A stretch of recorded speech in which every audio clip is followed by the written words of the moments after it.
welcome back to my channel. I know I'm looking very raggedy right now, but I wanted to come to you guys and talk to you about the new YouTube changes.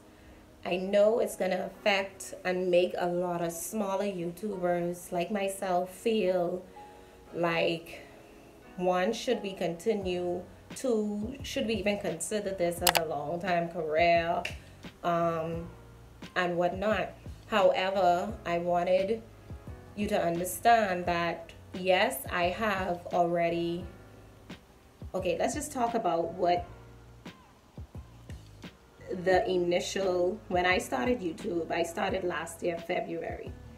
And when I started, I read up everything I needed to know. And I didn't even care about monetization initially. What I thought about was, one, how could I give the best content? Two, what do viewers want to see? And three, what is my real purpose for actually doing this YouTube thing? And honestly, when I did my research and I found out what I needed to do in order to be monetized, in order for me to be monetized, I had to have gained 10,000 full lifetime channel views. 10,000, right?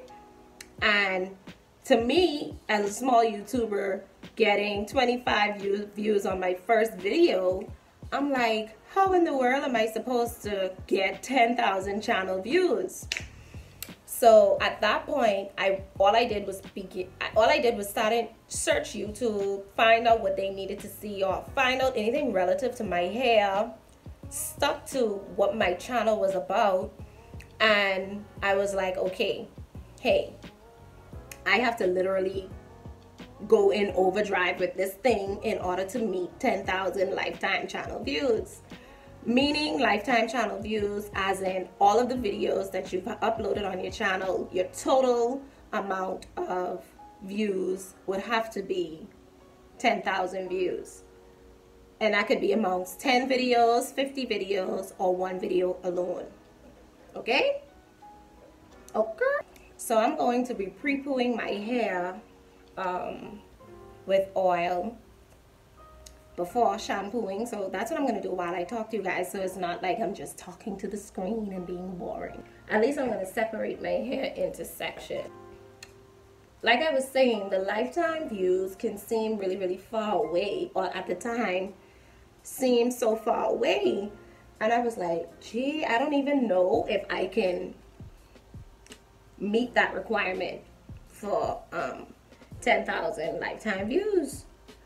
But I stuck to it and I thought about it. I started reading up, searching for videos that I didn't really see, and putting and jotting my ideas down. Now, honestly, because I'm pretty much in the middle, I'm a smaller YouTuber, but I've already met the new threshold. And the new threshold is you have to gain 4,000 hours of watch time. Now, 4,000 hours of watch time is equivalent to 240,000 minutes of watch time, which is a lot to obtain, especially if you're a person or a YouTuber, a smaller creator who uploads a lot of short videos. Say short videos, you upload a lot of them, and hey, you don't even get that many views. You're probably not going to gain 4,000 hours of watch time.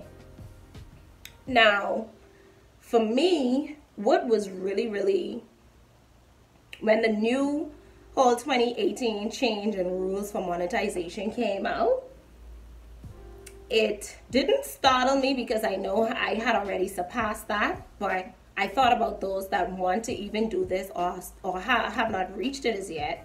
And those bigger YouTubers that actually making the point already. Now, I know they've been putting in this work for years. Example, Jackie and I think been doing this for like 7 to 8 years. If I'm not wrong, I'll put it on. If I'm wrong, I'll put it on the screen. I'll correct myself. But to be honest with you, if you started this just a year ago, I think you should expect, or a few months ago, I think you should expect that you're going to have to put in that work. You're going to have to say to yourself, look, I'm just starting. I got to put in this work, because every other YouTuber is literally putting in that work. At least the bigger ones and those that have surpassed. Or, like some people say, YouTube is luck. But I don't think so. I think it's really and truly reading and putting in that background work. So like I said, it's 240,000 minutes of watch time that you, and 1,000 subscribers that you have to obtain before even applying to be monetized. Now, even with myself being international, I noticed that even when I could have been monetized, it still took me a while to be monetized. So I'm going to spritz this section here with water. It still took me a while to be monetized, you know? Yeah, so even me as a smaller YouTuber, and I even surpassed it because I was international, I noticed it took me a longer time, that I had to wait on the pin to arrive and so forth and so on, because I live so far. But I just wanted to come on here and to be honest, let's talk about, I wanted to come on here to talk about that, because I know it would discourage a lot more smaller YouTubers out here and don't see the sense anymore. However, if you feel like, if you're a newer YouTuber and you just put out 10 to 20 videos and you haven't invested much, you haven't put in that much work, you may think you are, but maybe you have to just go in overdrive to understand the algorithm and literally say to yourself that I am going to put in that work, whether you have a full-time job or not. And the larger YouTubers that even spoke about this, I had to kind of like understand what they were saying. Me being in the middle, I have achieved, but I'm still a smaller YouTuber, you know what I mean? So I feel it on both ends. Because really and truly, if everyone can just hop on this YouTube platform and make money quickly by just gaining 10,000 views, and maybe I think it's 100 subs, then what? Then that's everybody that's going to be able to do it, and it's going to flood the market. And YouTube is a business. So when I look at it and I'm like, hey, one, I'm a small YouTuber. Two, I've already passed, but I know so many people that want to pass. It's kind of like, hey, I have to understand that the people can't just include everybody to this on this platform and expect everyone to be paid. So they're gonna have to make it a tad bit harder for most persons to even pass and get those views. So that's my opinion. But yeah, the smaller YouTubers, I'm just gonna still be here and I'm gonna tell you, you're gonna have to put in that work, and don't worry about the money just yet. Don't worry about making the money, just worry about your content and literally putting forth as best of content as you possibly can. And for God's sake, do not, and I'm gonna say this, you know what's the most, as a smaller YouTuber, it's annoying for me to even have people comment on my videos or DM me to say sub for sub. I wanted to talk about this a while ago, but when my first video went viral, I realized that persons who comment sub for sub or add YouTube links or any links in the description or in their comment of my video, it literally asks for my permission, and it causes it to go in a section called, I think it's held for review. So YouTube recognizes that as a bad comment or as a problem. Let me just say that. So if you're gonna go out here asking sub for sub on people's Instagram videos, Instagram pictures, and as well as you're going to comment underneath their YouTube videos sub for sub, then hey, we're going to have an issue, or you're going to have a long-term issue, especially, and you don't want to gain subs for free. Understand? I could see you asking your first 100 people because you're trying to get to that level. You're trying to get to that 100. But that 100 should be basically what you beg for. Literally, because you need to meet a certain threshold in the beginning for certain things.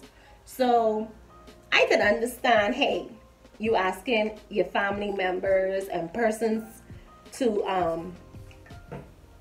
subscribe to your channel when you first start. But after you've already gained those, try to make your content as best as possible and have people subscribe because they want to. And what I had to learn as international YouTuber, and two, as someone that, hey, I'm not sure what I'm doing, but I gotta make this work, and this is what I really want. You have to really do your research, and really and truly you want to make your content, like I said before, as best as possible, you know. And I wanted to talk about it because I know it probably is gonna affect a lot of smaller YouTubers, and they're gonna feel really unappreciated, and literally like, should I continue, or even should I consider this as something that I should be doing for a long term? I'm right here talking, and I haven't even told y'all what I'm using in my hair. But that's what I wanted to really and truly say to you guys about it, because it's almost like the larger YouTubers that I've heard talk about it, they have pretty good reason for even being, let alone happy, because it takes it back to the old YouTube days when you literally had no choice but to put in that work. And a lot of people in the smaller YouTubers didn't make money until, like, in their first year probably made $100. So you kind of have to appreciate it for what it is and understand that it is a business, and that is really not their, it's not that they don't care about the smaller YouTubers. It's more like they just have to do it because it's their business. And also they have to please advertisers, and that's how you pay, through ads, you know. But I just came on here so I can encourage those smaller YouTubers that want to do this. Once you hear that, hey, I can't monetize my videos, I won't be able to monetize my videos no more until I must have a viral video. Don't think like that. Think about you putting in that work, Dread. Think about, that's the only thing you see. Just see the finish line. That's literally what you need to be seeing right now, you know. But yeah, so at the end of this video, I just wanted to let you guys know that and I just came on to detangle and prepoo my hair. Detangle and prepoo my hair with some oil, and what I'm using is olive oil, some castor oil, vitamin E oil. Yeah, that's my mix that I'm using, and I'm also spritzing my hair with a little bit of water to help me to detangle easier. Yeah, but yeah, so it's not the end of the world, and neither is it the end of YouTube if they decide to switch up the monetization, you know, rules. Because when they switched over to the 10,000 views, people were panicking too, you know. You just have to now put in that work, and we know that YouTube is very much flooded with persons doing the same thing. So you kind of got to be innovative and think about and plan your videos out properly and be consistent, so that your videos can end up popping up in people's recommendations, you know.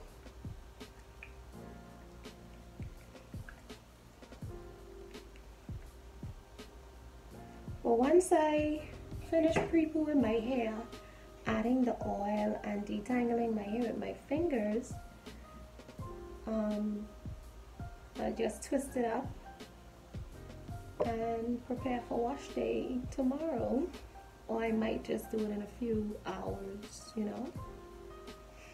But yeah, so guys, yeah, that's all I needed to talk to you guys about. And don't be discouraged, just continue pressing on, you know, just continue pressing on.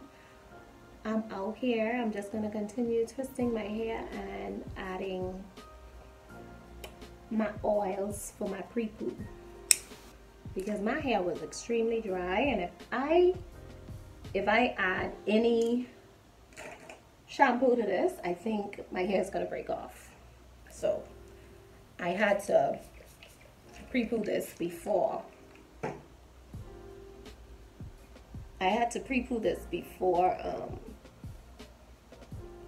Washing this and detangling this, because this is going through it right now. But okay guys, I'm going to now, after this, I'm going to put my head in maybe like a plastic cap, and then I'm gonna put a bonnet on and go to bed. But thank you guys for watching this video.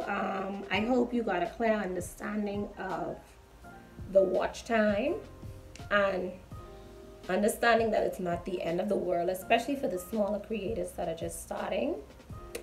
It is possible, you just have to think differently. And honestly, sometimes you may be thinking differently and people be like, oh yeah, YouTube is pure luck. Sometimes, in my opinion, in some cases it could be pure luck, because sometimes the video that you don't be expecting to go viral is the video that goes viral, hint hint.